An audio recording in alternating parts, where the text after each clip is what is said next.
This video was brought to you in part by SD Bullion. While some online bullion dealers continue to charge $4 over spot for U.S. Mint Silver Eagles, SD Bullion is selling 2016 Silver Eagles for just $2.29 over spot for any quantity. Again, that's just $2.29 over spot for any quantity. If you haven't joined over 25,000 new customers by making the switch to SD Bullion, what are you waiting for? You could save hundreds or even thousands of dollars on your next order.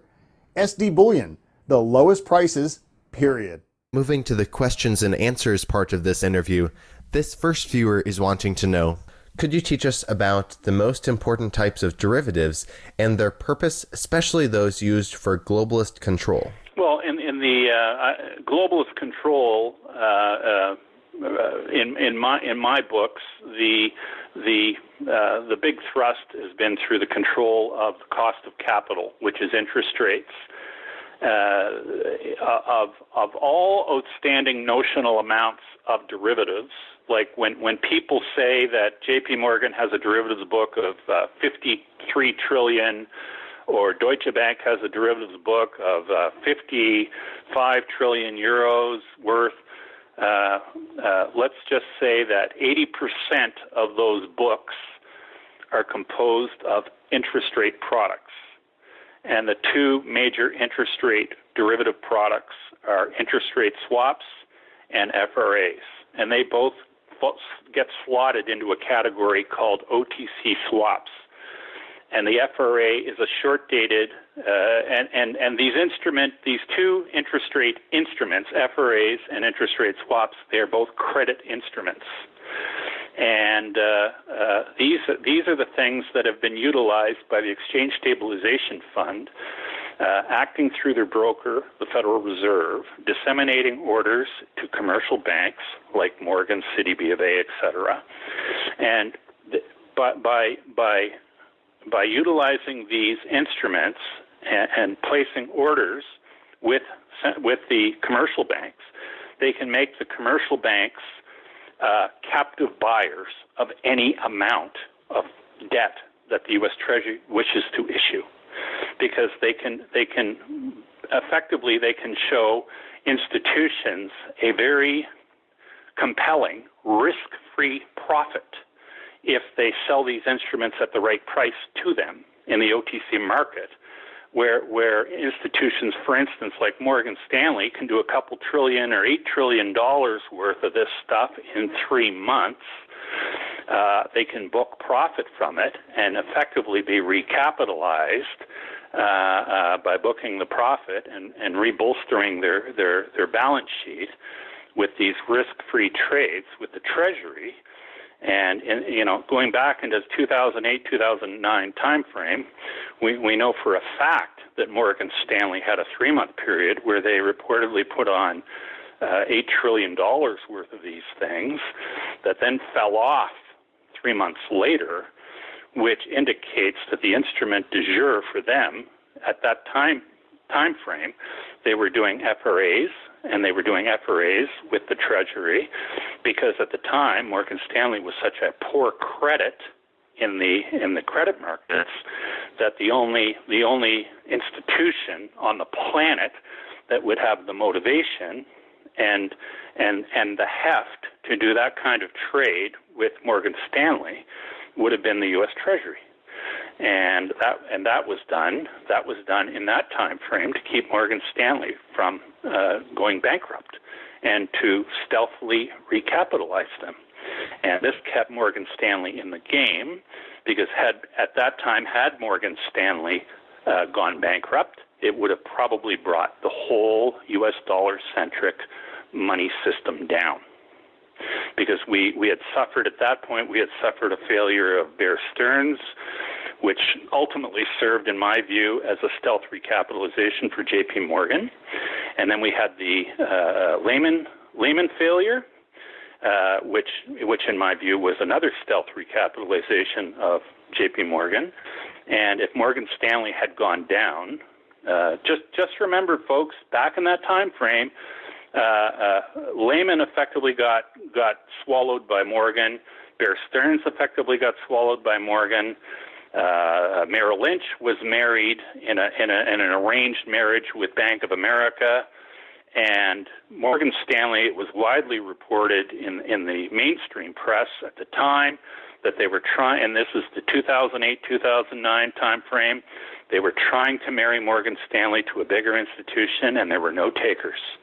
And that speaks directly to what a bad credit Morgan Stanley was at the time, and the notion that they could have executed $8 trillion worth of these interest rate credit sensitive instruments with counterparties in the banking community at that time, $8 trillion worth in 3 months, is a dog that doesn't hunt. And that's what identifies the U.S. Treasury, specifically the Exchange Stabilization Fund, as the counterparty for that trade. Because I will tell anybody who wants to listen that the Federal Reserve would have never, ever taken that credit risk on. So it was the Treasury that did it, and it was the Treasury that recapitalized them. So speaking back directly to bring it full circle, the most important derivative instruments, like in the eyes of the globalist controllers, are these interest rate derivatives, which give them control over and allow them to make interest rates, U.S. dollar interest rates, whatever they want. And that's why we have zero interest rates. It's one thing to declare you're going to have zero interest rates. It's another thing to get the market to buy it and to accept it. And this is how it's forced. This viewer is Pierre from Ottawa, Canada, and he's wanting to know, what is the difference and impact of open interest, commitment of traders, and precious metal futures? Okay, the impact. Well, the impact of commitment of traders, to begin with, is something that I don't put a lot of stock in, because I don't really believe a lot of the data that we get from the the Chicago Board or the NYMEX. These are private clubs, and the rules in these private clubs are all written and designed to protect the let's just say the status quo. The commitment of traders report, it's published weekly, but it's the way it's reported is it's reported in arrears. Like they have a cutoff date of Tuesday for the upcoming commitment of traders report, which doesn't get published till Friday. So by the time it's published, there's very likely, especially in fast markets, there's very likely been extremely material changes to the whole complexion of the market. So it's sort of like, at least in my view, commitment of traders reports amount to driving looking in the rearview mirror. And if you're driving looking in the rearview mirror, you're going to bump into a lot of things, and you're not going to be getting a very good picture of where you are right now and where you're headed. Open interest, in my view, is a little more meaningful because open interest data is compiled the open interest data that gets reported today is from yesterday's trade. That's pretty close to real time.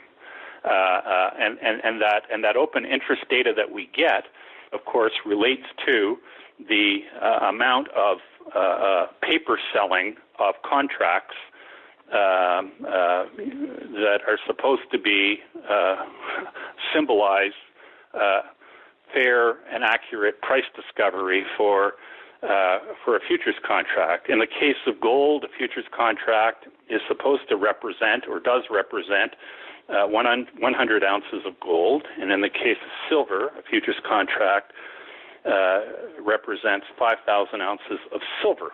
So when the open interest, for instance, between yesterday or for yesterday's trade, I noticed this morning because I looked, I believe the open interest in the silver futures went up by a magnitude of 800 or 900 contracts, and the number currently of outstanding contracts in the silver NYMEX or COMEX exchange is somewhere around 206,000 outstanding, which represents, just to give you an idea, 206,000 contracts open interest in NYMEX, equates to, this is just on one exchange, not the biggest exchange in the world, represents over 1 billion ounces of silver, which is more silver than is mined out of the Earth's crust in a year. And there's no other market on the planet that allows such an extreme amount of the underlying good to be sold in paper form than in the silver market. It's very, very, very extreme. So, and when we see the price of silver nowhere near historical highs, and when we see an open interest number this big, with this much imaginary paper contracts worth of the underlying good having been sold, it starts to make the people who have sold and the short open interest look very fallacious. This is something that commodities law and commodities regulatory agencies like the CFTC are supposed to ensure that this sort of activity doesn't go on, but they are derelict in their duties to keep a system of fair and open and believable price discovery. Now, moving forward here, I was wondering if we could discuss a little bit about the coming economic collapse that you see coming. Now, Kelly from Salt Lake City, Utah, is wanting to know, what is your opinion on some of the key things to watch for that may be a sign that things are going to turn over and go belly up? Well, you know what? I think we've actually just touched on a few of them right here earlier in this interview. We start to see let's just say things that are outside the box, like the proclamation of this new executive order regarding the U.S. Treasury. It's an outlier. Okay, this is a complete outlier. This is something that you would not, if things were all good in the world, and if things were all good in the ship of state in the U.S. of A., we wouldn't expect to see such contingencies being put in place, regarding order of succession at the U.S. Treasury. And the fact that these things are occurring, these outliers, they tell me that something very, very ugly and very nasty is likely in the pipe. An increase in the open interest above and beyond historic levels, which have recently been attained in the open interest in the precious metals, are, in my view, another indicator that people are losing faith in paper money, and it represents increased demand, or let's just say increased interest in people to have exposure to things other than dollars. So these are the two key things that I find. And I would say if we start to see more brazen, ridiculous-sounding executive orders regarding continuity or new measures being taken by the Treasury or conceivable activities regarding bail-ins for banks, these are all, in my view, markers or harbingers that things are likely to unravel in the very near term. Well, before we let you go, I was thinking we could just touch on one last viewer's question. This is from Doug from British Columbia, Canada, and he's wanting to know, since you live in Canada, what are some recommendations you would have for fellow Canadians, how they should prepare differently than United States citizens? Will the Canadian dollar be devalued just like the American, and how can Canadians prepare? I honestly think Canadians don't really want to prepare any differently than Americans are going to prepare, or than a German or an Italian or a French or a British citizen should prepare. You want to prepare yourself financially, in my view, by owning tangible assets, and at the head of the list, gold and silver. Of the tangibles, you might want to really think about having a certain amount of storable food on hand, and you might want to really think hard about having a means to protect said items, and and other than that, I think it's imperative that people try to surround themselves to any extent they can with like-minded individuals, to get to know their neighbors, and to build a local infrastructure of people who are plugged into and are aware of the situation around them. So these are all things that I would recommend, and I think are very, very key to living a good and happy life, regardless of what happens. All right. Well, Rob Kirby, thank you so much for your time today. Before we let you go, are there any last thoughts you'd like to add? I know your website is kirbyanalytics.com. People can check that out if they'd like to find out more. Are there any last thoughts you'd like to add?